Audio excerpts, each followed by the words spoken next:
every single year. I mean, no one wants to see that, but I don't expect to see... I think for all Man City's brilliance over the last few years, and Pep, one of the greatest managers ever, I think even with the last 5 minutes here, I bet he can't believe what he's seen. And I know they gave Leeds away in the Champions League here recently, 3-0 up, but to be 1-0 up with a few minutes ago against United, the 2-1, he'll be shell-shocked, Pep, and he's an experienced manager, a great manager, but he'll be shell-shocked to lose a game when you're... Were they coasting? I wouldn't go that far, but they're coasting. When it's one and you're still in with a chance, but they were comfortable.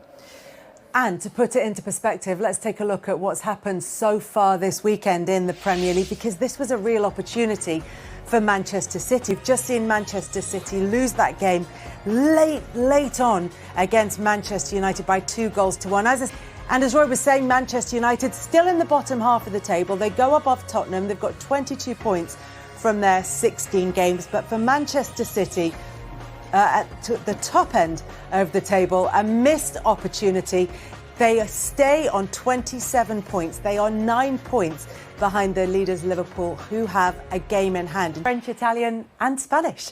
Bruno Fernandes was very much trying to keep Amad Diallo's feet on the ground in that interview and saying, we expect this from him every week. But he's done so well since Ruben Amorim has come in the 7 appearances. He's being the biggest plus, I think, no doubt, for the new manager coming in, getting to work with the players from the start of the first game, really.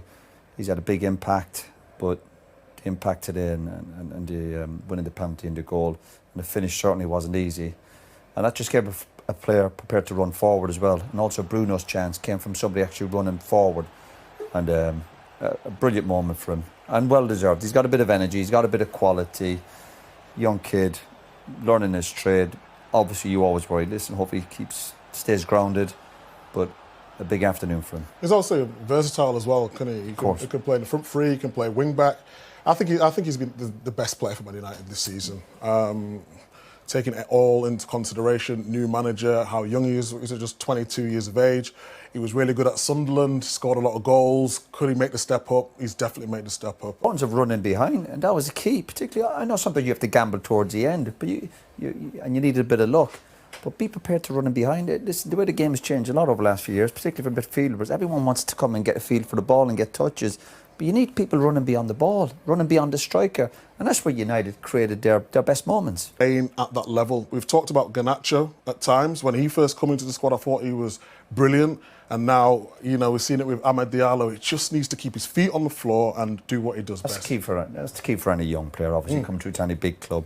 It's how you deal with now the expectation, the pressure, the importance he played today, contract situations. I mean, City today was just...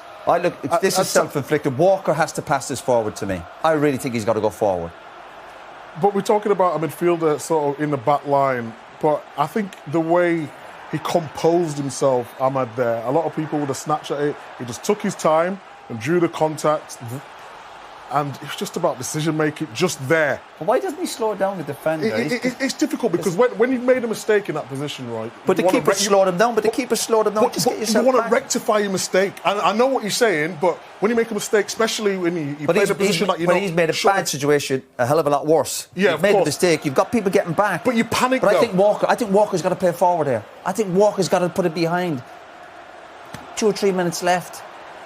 But that's maybe, as you were saying, about the way that City players are reacting to situations. You're talking about panic there, Michael. Yeah, I think that's how they're playing at this moment in time. There's exactly no real composure. The panic at anything. Individual mistakes are costing them. And it's happened, week in, week out now. We've been saying this for the last, 11 games? We've got the win against Notts Forest. But it's just decision-making at the moment. Self-inflicted, all of it. And then there was never a doubt he was going to score. But he took it well. Brilliant, yeah. I never in doubt he was going to score. Because there was a lot of pressure on this penalty. And, Fernandes, I don't think it was his best game today, but in a high-pressure moment, he took it well. Yeah. Particularly having missed a big chance just before that, which he alluded to in the interview. And then, OK, Diallo had won the penalty, but then he gets the winning goal. But look at the run here. Running inside, he knows he's playing against Mateo, stop the 2 number 10s, and then... It's just a brilliant finish. I mean, everything about it. Look at his movement. Be perfect. And then this is the key bit, the touch there, and then the finish. To have the composure to do that at 22 years old, in a derby, it's Guardiola trying to backheel it off the line here. he just gets his feet mixed up. He probably should go with his right foot. Obviously, he's left-footed. Tries to go with his right foot. Obviously, not comfortable. Can't sort his feet out quick enough. That's not an easy there, finish. And then he just tries to, it's not an easy finish. Yeah, he's facing towards the goal, so it is difficult. The key was the first touch, Yeah. It gives him a bit of a chance,